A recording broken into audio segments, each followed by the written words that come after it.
భాస్కర్ రెడ్డి చెప్పు. చంద్రబాబు నాయుడు గారి మేనిఫెస్టో నిన్న వాళ్ళ ముంపే మనం మాట్లాడాము సూపర్ 6 పథకాల గురించి. కాకపోతే నిన్న బాగా క్లారిటీ ఇచ్చినట్టున్నారు. బీజేపీ వాళ్ళు కూడా ఒప్పుకున్నట్లేదు. వాళ్ళ పొత్తు పార్టీనే ఒప్పించలేనటువంటి ఆ మేనిఫెస్టో గురించి మాట్లాడడం వేస్ట్ గానీ, కాకపోతే ప్రజలకు కొంచెం వివరించాల్సిన అవసరం ఉంది. ఖచ్చితంగా వివరించాలి. ఒకసారి ఆ డీటెయిల్స్ కొంచెం చెప్తా. నిన్న చంద్రబాబు నాయుడు ప్రకటించిన సూపర్ 6 దానిలో ఫస్ట్ వచ్చేసి ప్రతి ఇంటికి సంవత్సరానికి 3 సిలిండర్లు ఉచితం అన్నాడు. ఆ లెక్కలు తీసుకున్నట్లయితే మన రాష్ట్రంలో మొత్తం బిల్లు వచ్చేసి 2.21 కోట్లు, అంటే 2,21,00,000 కుటుంబాలు ఉన్నాయి. వాళ్ళకి సంవత్సరానికి 3 సిలిండర్లు ఇచ్చినట్లయితే మొత్తం ఖర్చు 6,650 కోట్లు అవుతుంది సంవత్సరానికి. ఒకవేళ కొత్త సిలిండర్లు కొనిస్తే, అంటే కనెక్షన్ లేని వాళ్ళకి కూడా కొనిచ్చినట్లయితే మరో అదనంగా 19,980 కోట్లు అదనంగా అవుతుంది, అంటే దాదాపు 25,000 కోట్లు. తర్వాత 18 సంవత్సరాలు నిన్న ప్రతి మహిళకు 1,500 ప్రతి నెల వాళ్ళ బ్యాంక్ అకౌంట్ లో వేస్తారంట.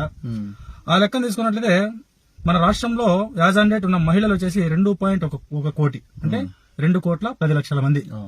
వాళ్ళకు వచ్చేసి సంవత్సరానికి 37,800 కోట్లు అవుతుంది.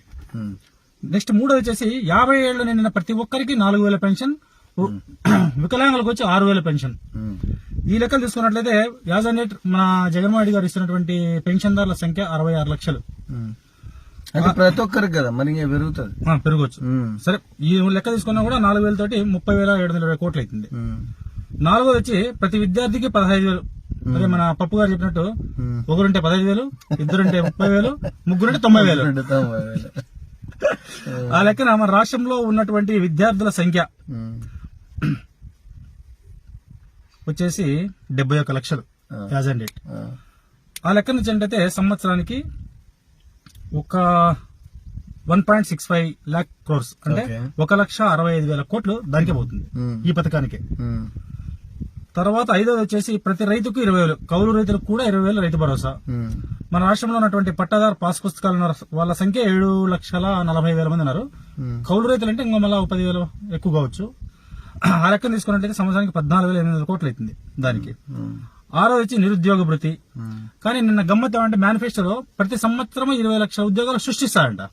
మన రాష్ట్రంలో ఉన్న నిరుద్యోగుల సంఖ్య 6 లక్షలు, అంటే 3 ఏళ్లలోనే ఆయన సృష్టించేసి కదా ఉద్యోగాలు. ఆ లెక్కన నిరుద్యోగ భృతి ఎందుకు?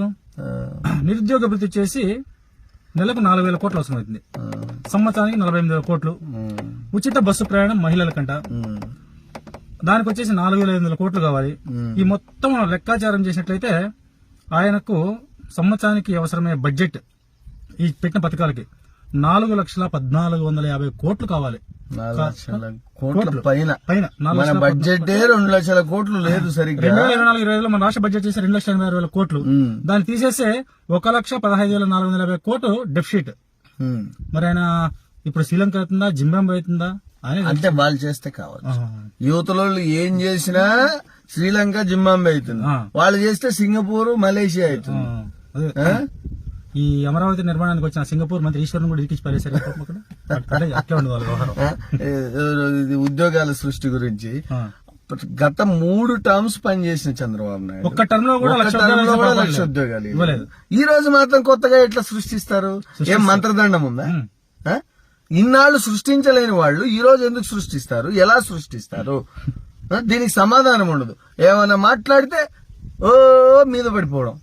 పత్రికలు ఉన్నాయి 1 డజన్, గొట్టాలు 20 ఉన్నాయి, మీద పడిపోవడం, క్యాల్కులేషన్ చేసి మాట్లాడినట్టే. అదే ఈ ఉద్యోగస్తులు ఈ రోజు ఎవరైతే వ్యతిరేకిస్తున్నారో ఈ పాలసీలని, వాళ్ళు ఇప్పుడు ఇది చూసి, ఈ మేనిఫెస్టో చూసి దీన్ని ఎలా ఒప్పుకుంటారు?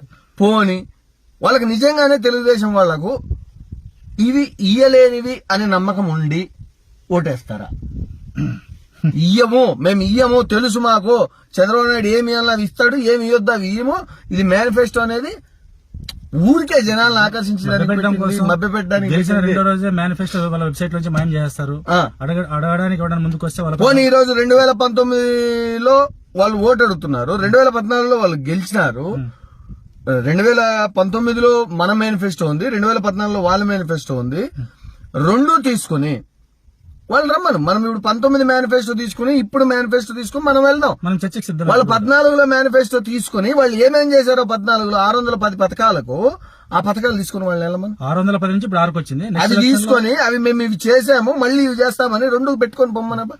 ఇప్పుడు మన జగన్మోహన్ రెడ్డి గారు దమ్మున్న మగోడు కాబట్టి గత టర్మ్లో నవరత్నాల్లో 99.9% అమలు చేశాను కాబట్టి ఈసారి సాధ్యమైనవే చెప్తున్నాను, సాధ్యమైనవి చేస్తాను, చేసింది చెప్తాను, సాధ్యంగానే చెప్తున్నాడు ఆయన. చాలా మంది మనం కూడా ఆశపడ్డాం రైతు భరోసా, రైతు రుణమాఫీ కనీసం 1 లక్ష పెడతాడేమో అని చెప్పేసి ఆయన చెప్పాడు. సాధ్యపడదు కాదని మొహం మీద చెప్పేసి ఆది నిష్ఠూరమే మంచిది, అంతే నిష్ఠూరం కంటే ఉన్నది మొహం మీద చెప్పడం మంచిది. ఇది ఎట్లుందంటే భాస్కర్ రెడ్డి, ఒక మనిషి ఇప్పుడు 2 కూలీ పిలిచారనుకో, ఒకే మనిషిని, ఒకడు 500 కూలి ఇస్తానంటాడు, ఒకడు 200 కూలి ఇస్తానంటాడు. 200 కూలి ఇచ్చినోడికే వెళ్తాడు. ఎందుకంటే ఈ 500 కూలి ఇస్తానన్నాడు సాయంత్రానికి ఉండడు, కూలి ఇవ్వడు. మన ఊర్లో చాలా మంది చేస్తుంటారు. పిలిచేదే 500 పిలిచాడు, వాడు ఉండడు, పని చేసి వాడు ఇంటికి పోవాలి, వాడు ఉపాసం ఉండాలి. ఇట్లా అత్యాశకు పోతే ఆశకు పోతే అదేదో మిగిలింది అన్నట్టు. ఇప్పుడున్న పరిస్థితుల్లో జగన్మోహన్ గారు చెప్పింది ఖచ్చితంగా క్లారిటీ ఉంది, ప్రజలు కూడా విశ్వసిస్తున్నారు. ఖచ్చితంగా ఫ్యాన్ గుర్తుకు ఓటేస్తారు, నో డౌట్. దానిలో వీళ్ళు ఎన్ని పథకాలు పెట్టినా ఎన్ని హామీలు ఇచ్చినా ఇనే స్థితిలో ప్రజలు లేరు. ఈ పథకాలన్నీ ఇన్ని రోజులు ఎందుకు లేవు? నువ్వు 4 టర్మ్స్ 3 టర్మ్స్ పని చేసినప్పుడు ఇప్పుడు నేను 4వ టర్మ్ లో చేస్తానని చెప్పి నువ్వు చెప్తున్నావే, ఇది ఈ ఒక్క పథకం కూడా కనీసం వాటి గురించి విద్యా వైద్యం గురించి ఒక్క ఆలోచన చేయనటువంటి 40 years ఇండస్ట్రీ ఈ పథకాలని కాపీ కొట్టినవి కాక ఆయన సృజనాత్మకంగా జగన్మోహన్ రెడ్డి ఇచ్చిన వాటికి పెంచిస్తాము. తెలంగాణలో కర్ణాటకలో తీసుకొచ్చిన ఉచిత బస్సు ప్రయాణం, ఆ సిలిండర్లు వాళ్ళ కాపీ కొట్టాడు. వాళ్ళు నెత్తినోరు కొట్టుకుంటున్నారు కర్ణాటకలో, తెలంగాణలో ఆల్మోస్ట్ చేతులు ఎత్తేసే పరిస్థితి వచ్చింది అక్కడ. అది మిగులు బడ్జెట్ ఉన్న రాష్ట్రమే రేవంత్ రెడ్డి గారు చేతులు ఎత్తేసారు. ఇంతవరకు 2 లక్షల రైతు రుణమాఫీ, రైతు బంద్ వేయలేదు, ఆర్టీసీ ముక్కి మూలుగుతోంది. కర్ణాటక పరిస్థితి ఇదే పథకాలు పెట్టి అదే జగన్మోహన్ రెడ్డి ఎంత ఇవ్వాలనో అంతే ఇచ్చాడు, ఏది ఇవ్వాలనో అంతే ఇచ్చాడు. అనవసరమైన పథకాలు పెట్టి అనవసరమైన విషయాలకు పోయి దీనిలో మీరు ఈకలు, అది కోడిగుడ్డు మీద ఈకలు పీకినట్టు ఏదో వెతికి మాట్లాడడం కాదు.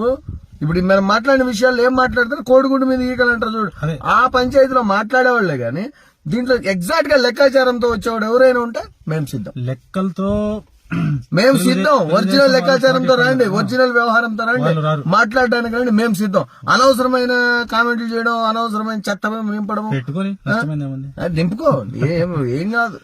పెనుకొండ నియోజకవర్గ ప్రజలారా, వాస్తవాలు ఆలోచించండి, ఫ్యాన్ గుర్తుకు ఓటేసి ఉషమును అత్యధిక మెజార్టీతో గెలిపించండి.